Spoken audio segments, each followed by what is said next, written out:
당당히 지지율 꼴찌를 차지한 국민의당 이야기를 해보겠습니다. 4월 2주차에는 24%까지 올라갔던 국민의당 지지율이 네. 점점 하락세를 보이면서 5월 3주차에는 한 자릿수로 떨어졌고요. 네. 6월 5주차에는 5%로 결국 최저치를 찍었습니다. 야, 그러니까 한 20% 정도가 빠진 거잖아요. 네. 그 어마어마한 수치인데 왜 이렇게까지 국민의당이 몰락하게 됐는지 참 의문이에요. 의문이신가요? 의문은 좀 그런가? 국민의당이 결국에는 그 도덕적인 부분에 있어서 그 떳떳하지 못한 그런 부분이 치명적으로 그 지지율 하락에 작용하지 않았나 그런 생각이 들어요. 네, 문준용 씨, 네, 문준용 씨. 특혜 입사가 네. 있었다라고 한.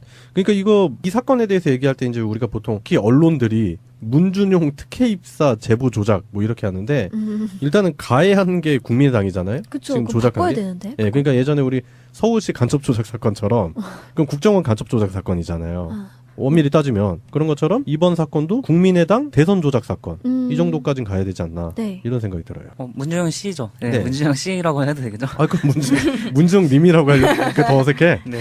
문준영 씨가 대선 당시에 별의 별 얘기가 막 다 떠도는 동안에 되게 꿋꿋하게 트윗을 하셨었는데 네. 그때 이제 자기가 지금 크런치 기간이라고 크런치 하고 있다고 그렇게 트윗을 하셨었어요. 네. 그러니까 그게 이제 게임 회사에서 이제 일을 하시는데 개발을 막바지 들어와서 완전 막 밤새고 막 그러는 거거든요. 그걸 하신다고 해서 굉장히 동질감을 느꼈고요. 그렇게 막 크런치 막 하고 계신 분이 그런 특혜를 받았다는 생각은 전혀 못했거든요. 네. 그래서 그때 당시만 해도 굉장히 국민의당이 나중에 가서 이거 심판받을 수도 있겠다는 생각은 했었어요. 근데 이제 와서 이제 진짜로 당이 완전 전체가 흔들릴 정도잖아요. 네. 당원이 나가버리면 솔직히 당이 있을 수가 없는데 의미가 없죠? 네, 당원들 나간다고 할 정도로 지금 굉장히 크게 흔들리고 있어서 저는 좀 통쾌하네요.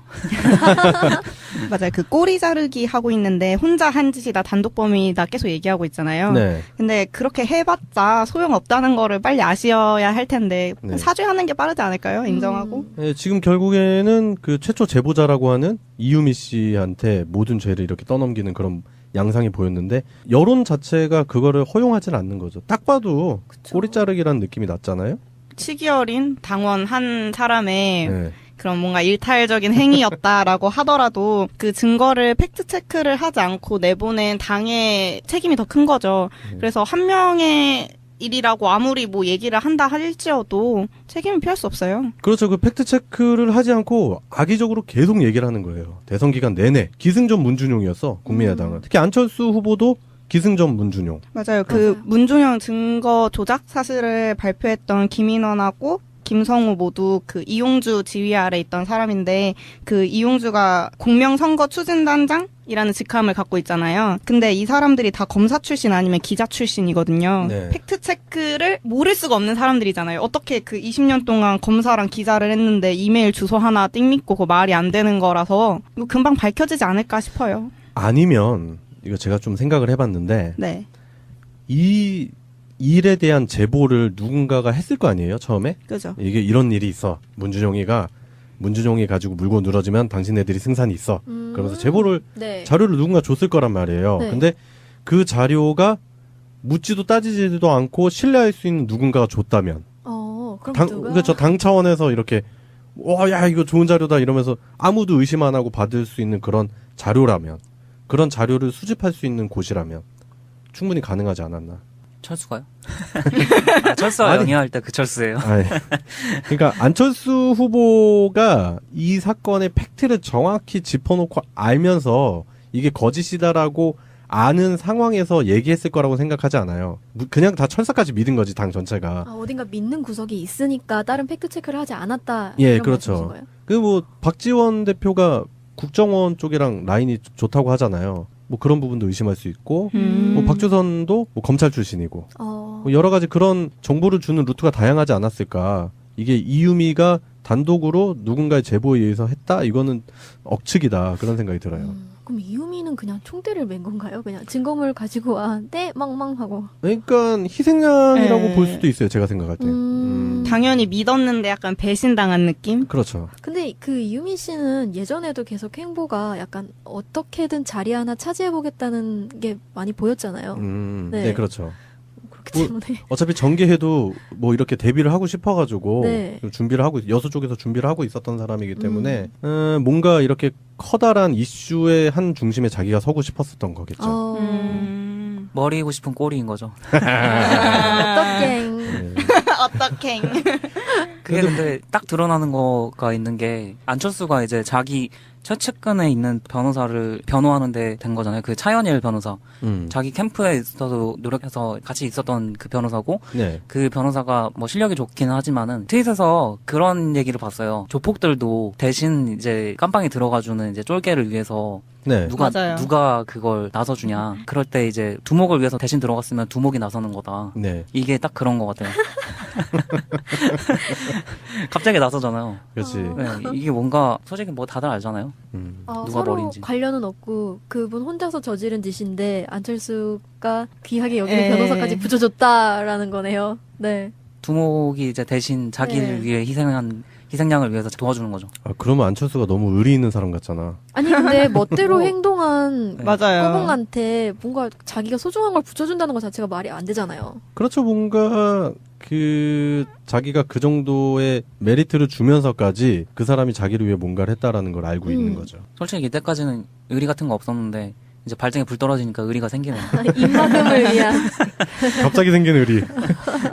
민주당 차원에서도 이 부분에 대해서 계속 집요하게 물어뜯을 것 같기도 하고, 네. 국민의당은 지금 뭐 거의 사면초가, 뭐 진태양난, 뭐 외우내환, 어떤 그 위기에 관련된 사자성어를 다 갖다 붙여도 지금 모자를 판국인 그런 상황인 것 같아요. 그래서 그냥 유머로 나온 건데 안 전 대표가 이렇게 되게 묵묵부답하고 있잖아요. 네. 그 뭐 문자 보낸 것도 자기는 모른다. 모릅니다. 네, 그래서 안 대표의 그 트레이드 마크잖아요. 새 정치가. 근데 네. 그 새가 입을 다물고 말하지 않을 새라는 한자가 있더라고요. 그래서 이 새 정치가 이 새 정치구나 이러면서 유머가 많이 올라오고 있다고 하더라고요. 아, 그렇구나. 모릅니다.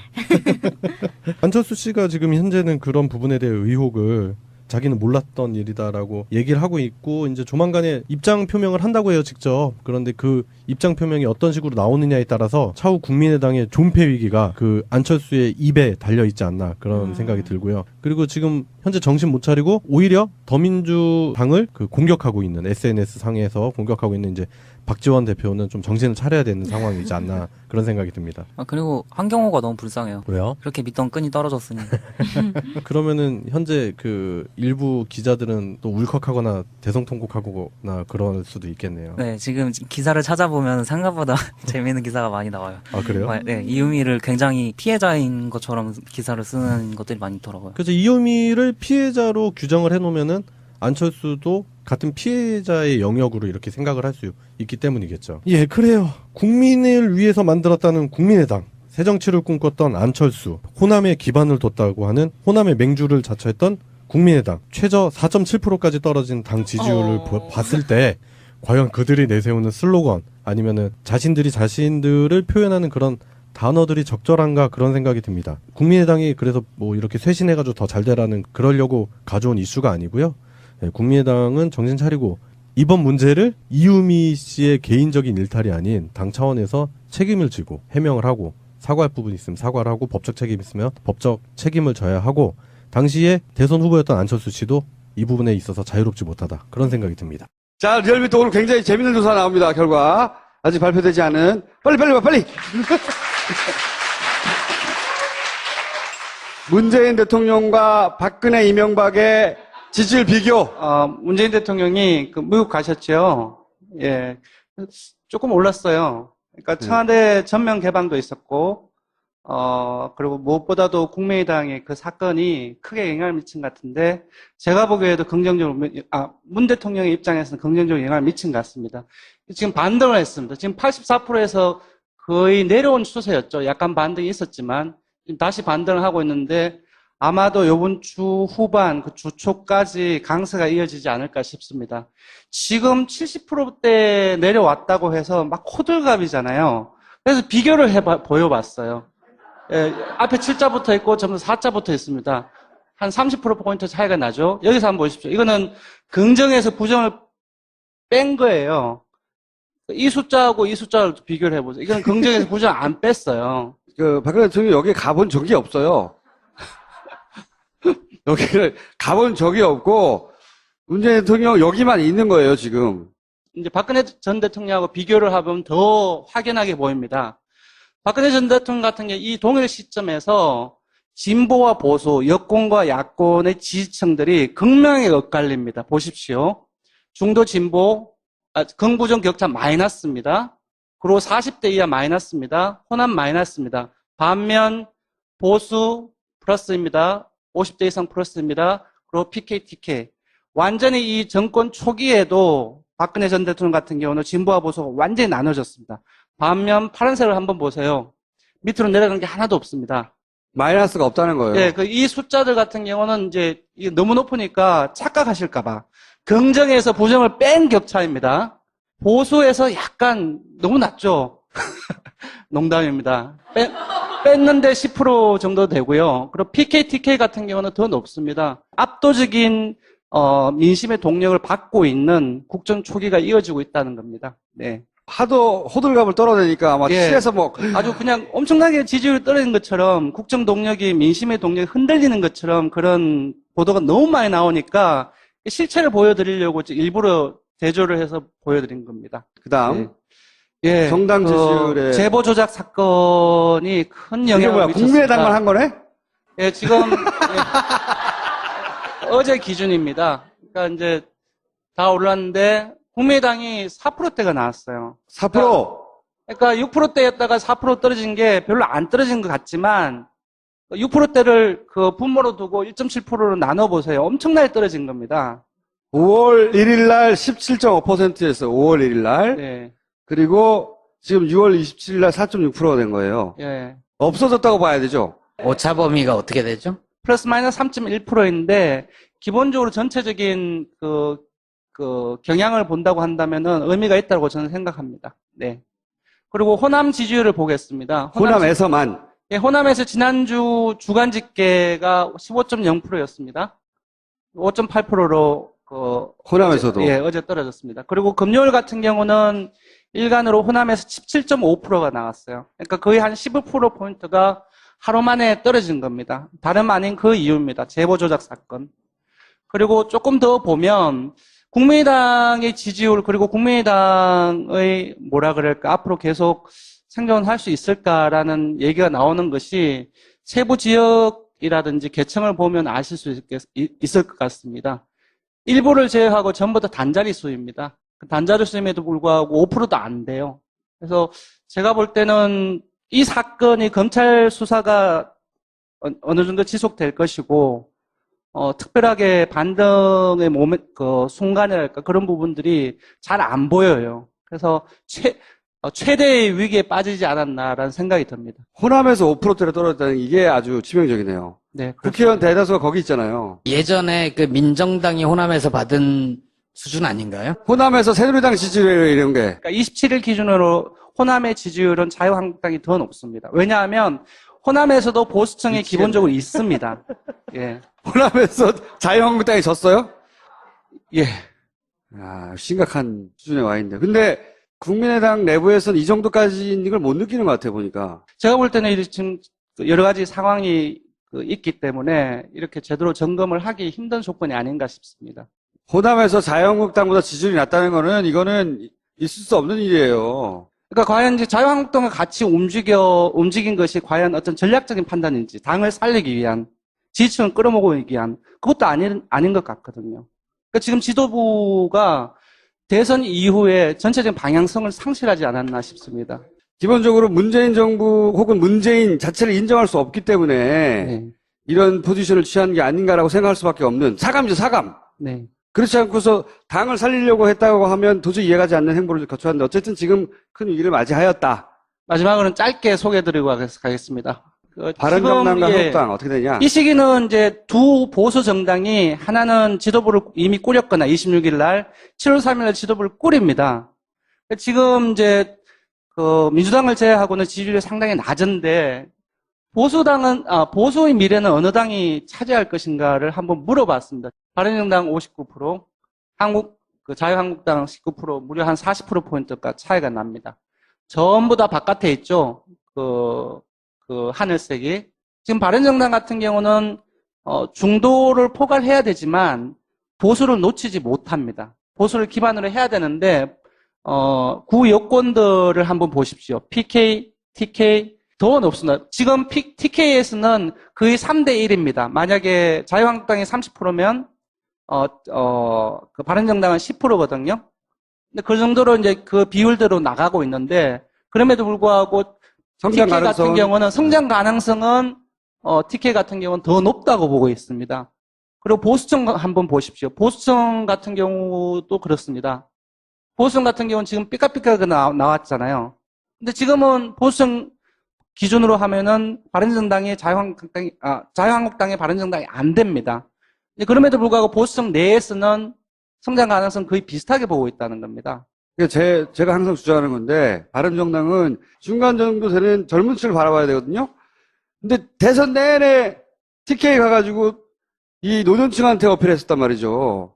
이게 여기서도 드러나듯이 바른정당이 어필해야 할 것은 분명히 젊은 세대예요. 예, 이혼 의원이 이제 당대표 되면서 지금과는 좀 다른 전국 운영을 하겠다. 협조할 거는 협조하겠다라고 얘기를 하셨고 아마 그렇게 하려고 봅니다. 그렇게 됐을 땐 제가 봤을 때는 이제 20대부터 시작해서 조금 변화가 있지 않을까. 물론 아까 보셨다시피 지금은 미미하지만 조금씩 변화가 있지 않을까 그렇게 예측을 한번 해봅니다.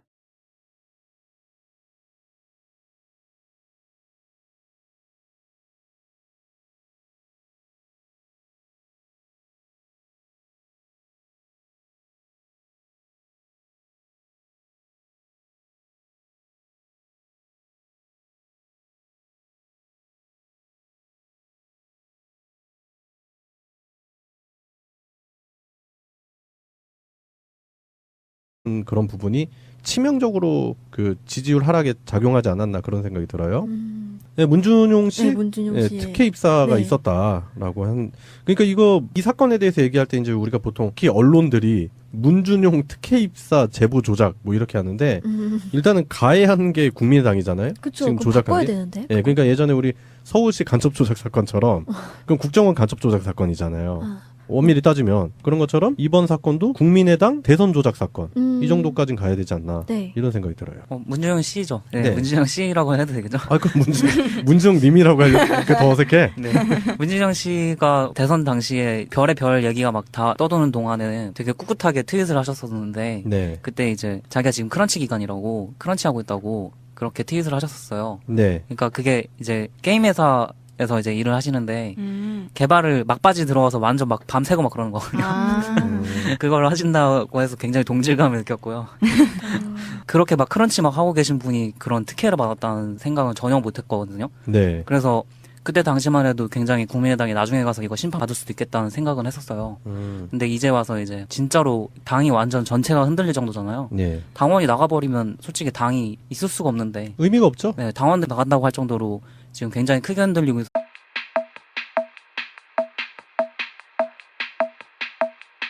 당당히 지지율 꼴찌를 차지한 국민의당 이야기를 해보겠습니다.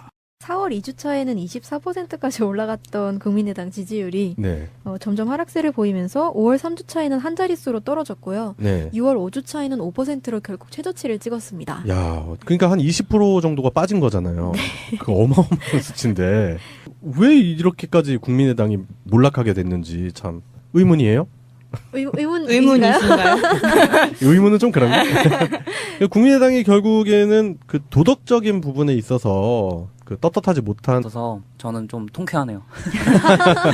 맞아요. 그 꼬리 자르기 하고 있는데 혼자 한 짓이다 단독범이다 계속 얘기하고 있잖아요. 네. 근데 그렇게 해봤자 소용없다는 거를 빨리 아셔야 할 텐데 네. 사죄하는 게 빠르지 않을까요? 인정하고. 네, 지금 결국에는 그 최초 제보자라고 하는 이유미 씨한테 모든 죄를 이렇게 떠넘기는 그런 양상이 보였는데 여론 자체가 그거를 허용하지는 않는 거죠. 딱 봐도 그쵸. 꼬리 자르기라는 느낌이 났잖아요. 시기 어린 당원 한 사람의 네. 그런 뭔가 일탈적인 행위였다라고 하더라도 그 증거를 팩트 체크를 하지 않고 내보낸 당의 책임이 더 큰 거죠. 그래서 한 명의 일이라고 아무리 뭐 얘기를 한다 할지어도 책임을 피할 수 없어요. 그렇죠. 그 팩트 체크를 하지 않고 악의적으로 계속 얘기를 하는 거예요. 대선 기간 내내 기승전 문준용이었어 국민의당은. 특히 안철수 후보도 기승전 문준용. 맞아요. 그 문준용 증거 조작 사실을 발표했던 김인원하고 김성우 모두 그 이용주 지휘 아래 있던 사람인데 그 이용주가 공명선거 추진단장이라는 직함을 갖고 있잖아요. 근데 이 사람들이 다 검사 출신 아니면 기자 출신이거든요. 네. 팩트체크를 모를 수가 없는 사람들이잖아요. 어떻게 그 20년 동안 검사랑 기자를 했는데 이메일 주소 하나 띵 믿고 그거 말이 안 되는 거라서 이거 금방 밝혀지지 않을까 싶어요. 아니면 이거 제가